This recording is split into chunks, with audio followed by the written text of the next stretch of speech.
livro dos Reis. Glória a Deus. Aleluia. Maravilhoso Jesus. Glória a Deus. Aleluia. Capítulo 5.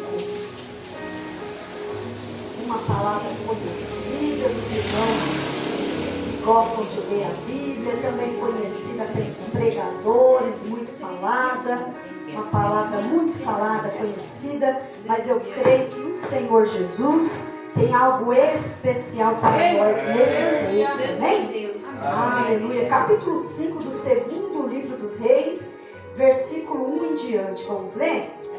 Diz assim a palavra do Senhor. E Naamã, hoje, a pastora Valdirene leu aqui sobre Amã, que é outro personagem, Esse é Naamã, chefe do exército. Diz assim: e Naamã, chefe do exército do rei da Síria, era um grande homem diante do seu senhor e de muito respeito, porque por ele o Senhor, aí com letra maiúscula, esse o Senhor aí é o próprio Deus, dera livramento aos sírios. Ele era este homem herói, valoroso, porém leproso. E saíram tropas da Síria, da terra de Israel, e levaram presa uma menina que ficou ao serviço da mulher de Naamã. Versículo 3. E disse esta à sua senhora: ah, quem dera, ou alguma versão, oxalá que o meu senhor, esse Naamã, estivesse diante do profeta que está em Samaria. Ele o restauraria da sua lepra. Então foi Naamã e notificou ao seu senhor, dizendo: assim e assim me falou a menina que é da terra de Israel. Então disse o rei da Síria: vai, anda, e enviarei uma carta ao rei de Israel. Amém? Pode se sentar louvando e adorando o nome do Senhor Jesus. Amém? Oh, glorioso Deus. Meus irmãos, esse texto glorioso vem nos falar, de alguns personagens. Naamã, que é o chefe do exército, nos fala da esposa de Naamã, que estava ali com aquela jovem menina na sua casa, aquela menina que tinha sido trazida do meio do povo de Israel como escrava, e a esposa Naamã e a menina escrava. E a Bíblia não revela o nome da moça, não revela a idade da jovem, não revela o nome, mas cita essa menina na palavra como uma menina valorosa, uma menina de valor espiritual. E nessa noite, o que o Senhor tem colocado no meu coração para falar com a igreja é que nós precisamos entender que os nossos relacionamentos, como nós começamos a falar lá na nossa sede, são mais importantes do que qualquer patrimônio. O real patrimônio, o maior valor que nós possamos ter, não é em dinheiro, em patrimônio, em tesouros, em nada, nenhuma riqueza dessa terra. O próprio Cristo nos deu a entender que o maior patrimônio que nós devemos acumular aqui são os relacionamentos saudáveis e bons nessa terra.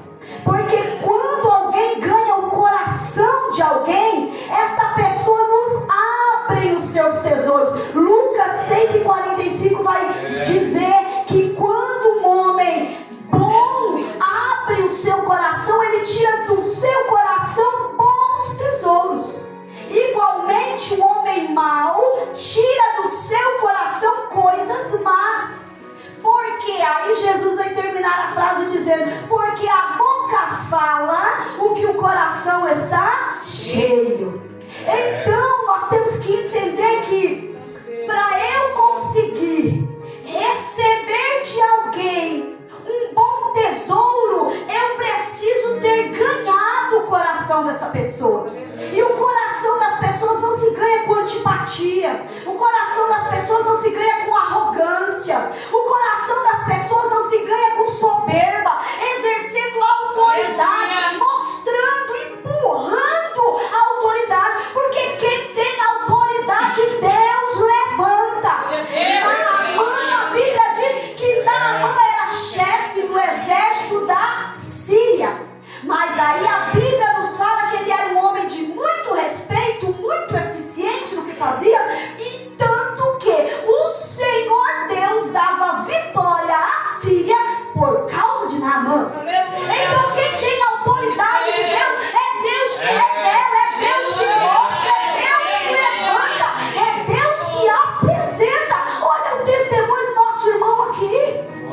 espiritual. A autoridade espiritual não se mostra no grito de briga, no grito de rinha, não. A autoridade espiritual se mostra com humildade, sabedoria e uma boa palavra, e na maioria das vezes apresentando a outra face, porque na primeira alguém já bateu. O grito que o crente usa é contra o diabo. O grito de autoridade que nós temos é contra o inimigo, é contra o atuar do diabo. Esse daí você tem autoridade, mas contra pessoas não. E aí nós vemos que nós podemos olhar para a história de Naamã e enxergar duas opções pelo menos. Ou você pode ser Naamã, e Naamã é um líder poderoso, um líder forte, um líder eficiente, que pela palavra, pelo contexto, nós imaginamos que ele não era um patrão ou um homem de lei tão cruel assim como alguém imagina. Ele era líder do exército, não era um homem sanguinário. Ele era um homem acostumado com a violência. Ele era um homem acostumado a dar ordem para matar, a dar ordem para prender. Tanto que nessa captura dessa jovem, ele trouxe através de uma guerra, não através de uma conversa. Não foi através de uma compra de escravos como foi José comprado, não. Vendido pelos irmãos e comprado por aquele homem que esteve com ele, não. Ele trouxe a menina por motivo de guerra. E os historiadores vão dizer que em momento de guerra, provavelmente mata-se os pais e levam os jovens. Leva a moça, leva rapaz. Então provavelmente a moça já não tinha mais pai, não tinha mais mãe. Sobrou para ela o cativeiro, sobrou para ela a escravidão. Mas como nós falamos e comentamos aqui que quando eu tenho amor por alguém, quando eu cativo alguém, esse alguém me dá os bons tesouros do seu coração, provavelmente esse tal de Naamã não era tão cruel como ele era na guerra. Porque no ambiente familiar é que nós mostramos verdadeiramente se nós somos convertidos ou não. É no ambiente familiar que eu demonstro que o que eu prego, eu vivo. É lá dentro de casa que nós vencemos as nossas maiores batalhas. Por quê, irmão? Porque nós efetivamente dormimos com o inimigo de maneira nenhuma. É dentro do lar que se faz um companheiro, uma companheira. É dentro do lar que nós temos a primeira igreja. Ei, o irmão Fernando Laurentino é um cooperador, mas dentro da casa dele ele tem que ser sacerdote, ele tem que ser um pastor, porque a família dele precisa da autoridade espiritual que está sobre ele. Mas eu não fui ungido pastor, mas é líder, é cabeça, é chefe de família. O irmão Samuel, a esposa e os filhos estão debaixo da autoridade dele. Vai vacilar para ver? Não. Então dentro de casa se cria uma primeira igreja, e é daí que nós vamos ver se os pastores em casa foram tão eficientes quanto são na igreja. Então Naamã aparentemente não era tão ruim, tão cruel. Por conta disso compartilhou o bom tesouro que estava no seu coração. Quem compartilhou? A moça, a menina. Então quando você for um líder, no momento que você é um líder, uma líder, seja lá no teu trabalho, seja em casa, seja um líder assim, um líder que tem misericórdia, um líder que cuida de quem está debaixo da sua autoridade. Os nossos filhos, por exemplo, eles não estão ali para ser escravos, mas estão ali para ser obedientes. E não é fácil, dona G, a senhora sabe. Criar adolescente não é fácil. A senhora já tem netinhos, netos até jovens, né? O filho do irmão do Manuel já é um homem adulto. Então às vezes nós achamos que nós devemos exercer punho de ferro. Lembra aquele filho do rei? Ah, vocês acharam que o meu pai era ruim, pois vocês vão provar da minha mão mais pesada ainda. Não. A nossa liderança tem que ser uma liderança de misericórdia. Tem gente, pastor Jotiel,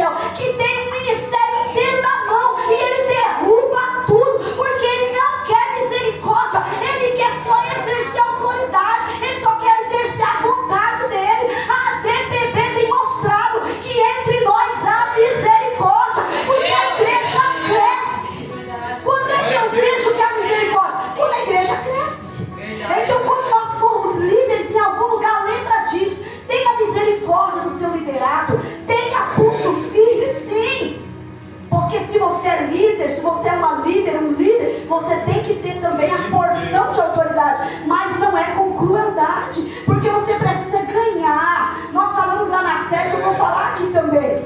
Quem te promove é quem está acima de você. Aquele que está igual a você, ele coopera, ele testifica de você. Mas aqueles que estão lá embaixo, como a serva de Naamã, Deus pode usar para curar. Deus pode usar para trazer cura, libertação e salvação. Por quê? Porque o menor admira o maior. Então, se você é maior, prove isso com humildade, porque na hora certa o menor vai divulgar você. Aleluia. Então, se você for como Naamã, seja assim. Outra característica de Naamã é que Naamã era símbolo de um líder de família que vence guerras lá fora, mas que revela fraquezas e feridas interiores dentro do lar. A menina que era escrava veio para lavar, passar e cozinhar para a mulher de Naamã. Quem não queria uma moleza dessa? E isso como esposa de Naamã, claro, porque para a menina não era tão fácil assim. Mas o fato é que dentro daquele lar, naquele contexto familiar, a moça, a jovem, via as mazelas daquele homem que lá fora era só conhecido como um grande líder, um grande vencedor, um homem de respeito, o braço direito do rei, homem de confiança do rei. E às vezes no contexto familiar, pastores, pastoras, líderes de ministério, homens e mulheres de Deus carregam feridas interiores que só são reveladas no interior das famílias. É dentro de casa que a gente se despe da armadura. Se despir é tirar a armadura, é estar sem a armadura. Dentro de casa não tem homem de terno e gravata, tem homem de pijama. E é com pijama, e é sentado à mesa que nós conhecemos a dor, não do pastor, mas do pai de família. E com Naamã foi assim. Quando ele tirou a armadura, a menina viu a lepra. Quando ele tira a armadura e se senta, ela vê, porque é ela que cuidava daqueles panos separados, do prato separado, do copo separado. Porque às vezes a gente é tão guerreiro na igreja, a gente é tão valente na igreja e esconde feridas que ninguém vê. Mas dentro de casa, quem convive conosco vê. Quem convive conosco vê as mágoas, os ressentimentos, as injúrias, às vezes acusações indevidas que o obreiro, o pai de família, sente e leva para dentro do lar. E Naamã é símbolo desse pai de família que tem feridas que não são curadas, feridas que são machucadas constantemente. Você já teve uma ferida que por causa do sapato ela machuca todo dia? Por causa de algum EPI do trabalho, você fere aquele lugar todo dia?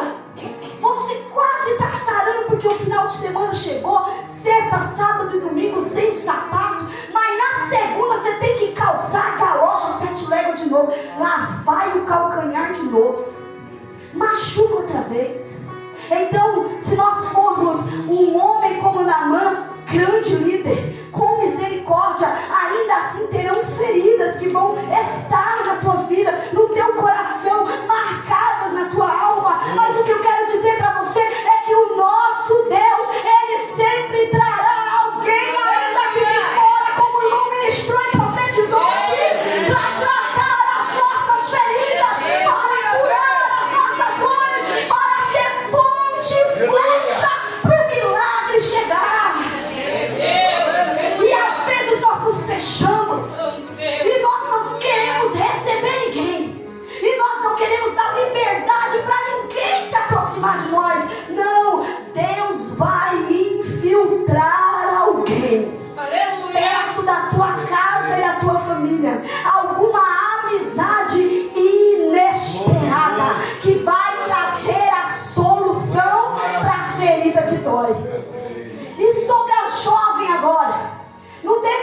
ser revelado nem o seu nome.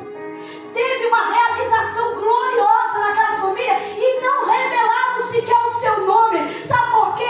Porque alguém que trabalha para Deus não se importa com o próprio nome. O que importa é o nome dele, é a glória dele, é o louvor para ele, porque somos apenas instrumentos do Senhor. Ela era escrava, mas ela nos mostra algo muito interessante. Ela não demonstrou rancor, ódio, nem ressentimento. E às vezes quando nós somos feridos, levados como escrava, ela estava escrava. Então eu escrevi aqui, ó, ela com certeza estava com saudade de casa, da família que provavelmente morreu, triste pela destruição da sua nação, o ataque que eles haviam sofrido, mas ela não trazia no seu coração ressentimentos. Isso prova quando na história, ela vendo as dores de Naamã, ninguém perguntou a opinião dela. Será que você já teve assim? Ninguém perguntou a opinião da moça, porque para escravo ninguém pergunta a opinião, e para escravo do Senhor, escravo de orelha furada, não precisa perguntar a opinião. Ele se aproxima do chefe e ele diz: eu conheço alguém que pode dar solução no teu problema. Ele se levanta, ela se levanta e declara quem ela conhece, o Deus de autoridade que ela conhece. E ela mesma, a Bíblia diz que se aproxima da mulher de Naamã. E ela diz: ah, quem dera. Seria tão bom que o meu senhor Naamã conhecesse o profeta que está lá em Samaria. E ele certamente, eita menina de fé, ele certamente restauraria ele nessa lepra. Ei, nós temos essa convicção. Primeira coisa, não teve ressentimento. O camarada que matou os pais dela pode não ter empunhado a espada, mas deu a ordem. Ele traz ela, destrói a cidade, saqueia tudo, traz a moça e ela não tem ressentimento. Olha para ele e teve misericórdia. Aí Jesus diz assim, ó: o conhecerão que vocês são meus discípulos quando amardes uns aos outros. Aleluia! Aí outra situação, Pedro, ousado, inquieto, colérico, sanguíneo, diz assim: ó Jesus, quantas vezes eu tenho que perdoar? Ele estava praticamente dizendo: quantas vezes eu tenho que perdoar esse chechelento que me cutuca toda vez? 70 vezes? Não, diz Jesus, basta perdoar 70 vezes 7. Então se ela tinha mágoa, ela já estava fazendo antes do Velho Testamento o que Jesus estava ensinando no Novo Testamento, porque de capa a capa da Bíblia é Jesus quem é glorificado, e ela já estava exercendo o que Jesus foi levantado para dizer para mim e para você. Ainda que te ferirem, entrega o perdão, porque quando nos amamos uns aos outros, somos reconhecidos como servos dele, como homens e mulheres que amam ele. Então ela testifica e ela não pede nada em troca. O evangelho toma lá da cá. Não é o evangelho que Jesus pregou. O evangelho de vender rosa ungida não é o evangelho que Jesus entregou. O evangelho de vender a aliança ungida não é o evangelho do Senhor. Pastora, então vocês são contra dízimos e ofertas? Não, a oferta precisa ser voluntária, porque o dízimo já é um mandamento. Ela oferece oportunidade. Crentes, servos de Deus, nós não oferecemos ou nós não entregamos salvação. Não entregamos cura. Não entregamos libertação. Não, nós entregamos oportunidades, porque somos representantes dele, porque a obra é feita por ele, através de nós, se o outro quiser. Então não há uma imposição. Quando alguém te perguntar do livre-arbítrio, essa é uma das opções de livre-arbítrio. Eu ofereço aquilo que um dia recebi. Lembra? Paulo diz assim, na leitura da ceia: vou vos entregar o que um dia recebi. Não é? Então você Deus? Glória a Deus. Tem alguém aqui que recebeu salvação? Glória a Deus. Tem alguém aqui que já viu na sua família um milagre que só Jesus faz? Glória a Deus. Mas alguém te ofereceu Jesus, não te empurrou com ela abaixo. Não, porque os representantes de Deus oferecem oportunidade. Deus faz um milagre se alguém aceitar a oportunidade. E ela apresenta a oportunidade. Ah, se o meu Senhor conhecesse Meu Deus. o profeta que tem lá, olha a fé, olha a ousadia, olha a intrepidez.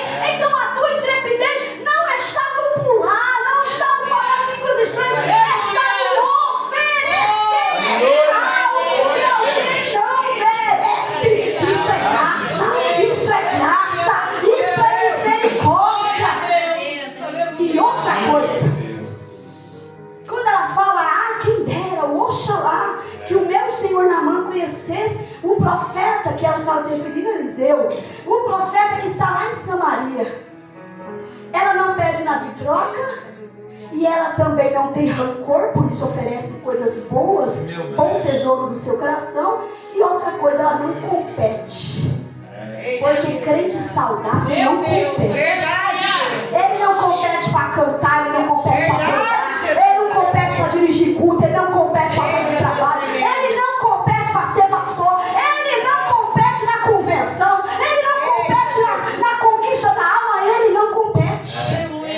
Há uma passagem em João, se eu não me engano, o Evangelho de João, que diz assim que 2 discípulos estavam correndo juntos.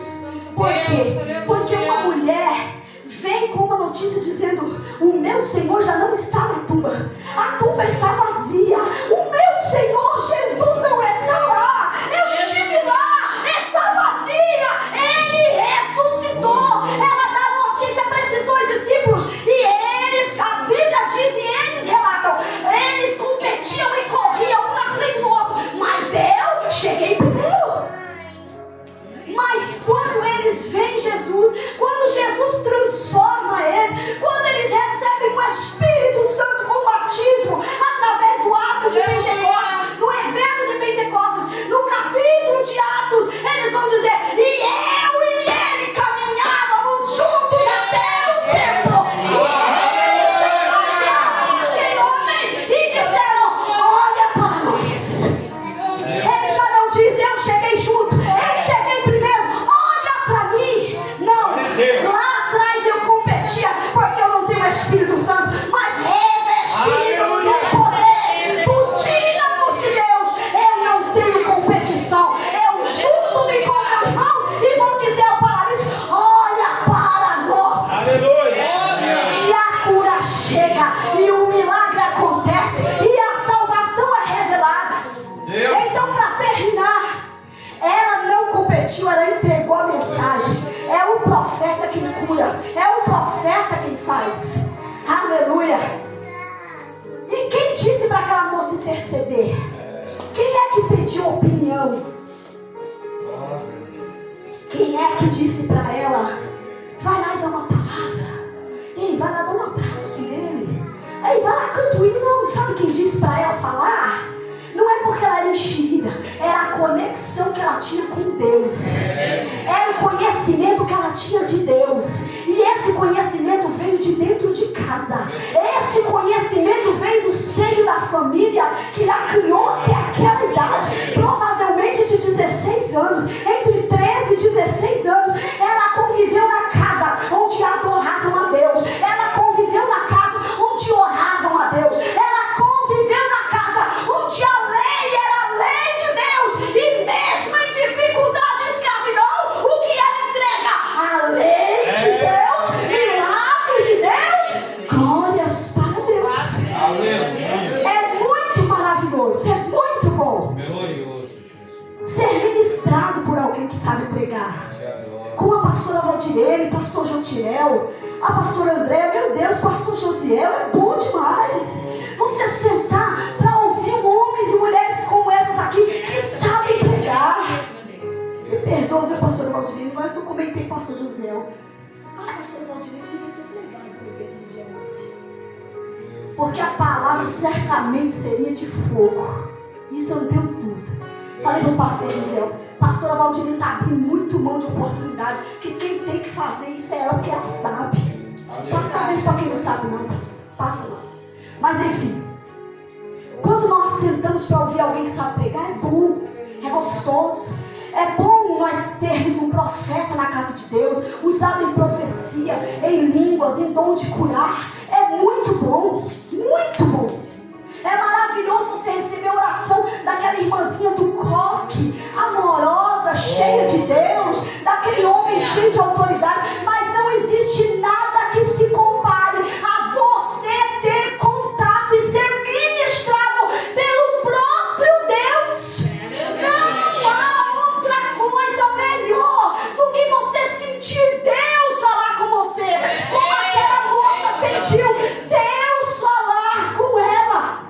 E outra coisa, porque não dá mais tempo, ela foi usada como uma ponte para trazer cura e restauração naquela família, naquele ambiente familiar. E o Senhor está dizendo e ministrando ao nosso coração nessa noite: você e eu somos a pessoa que Deus colocou no ambiente familiar para trazer cura, restauração, libertação e salvação.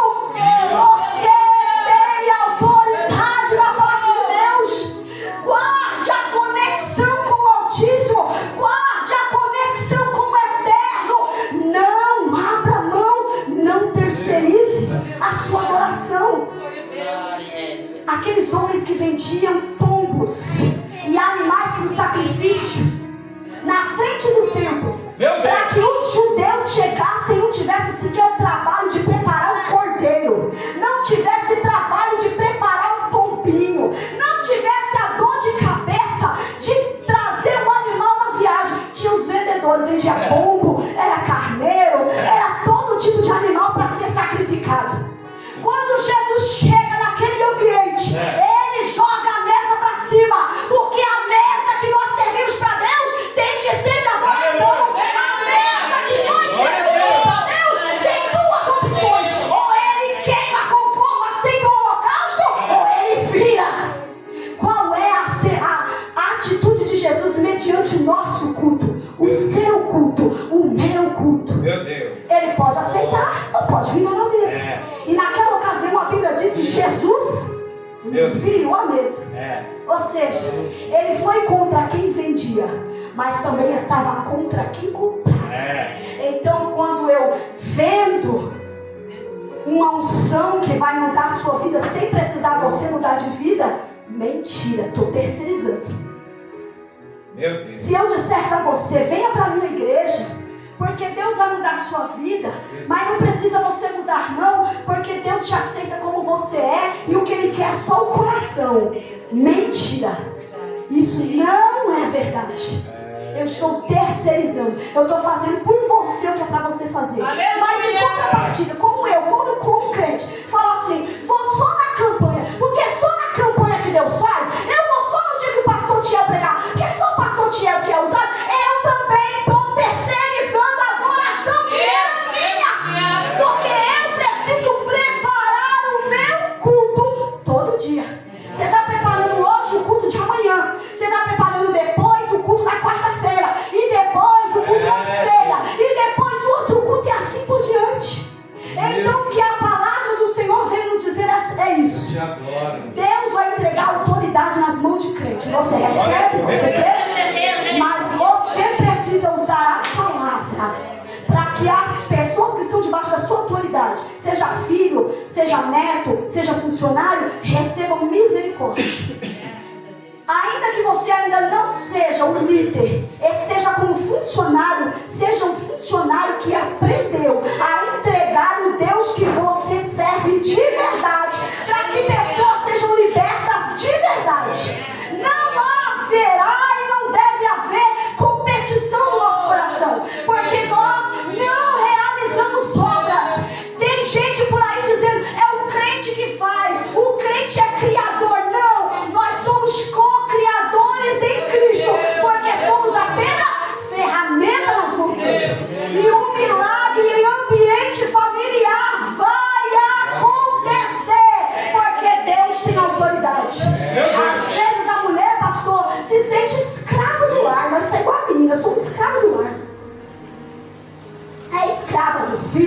o marido é escravo. Não. Deus.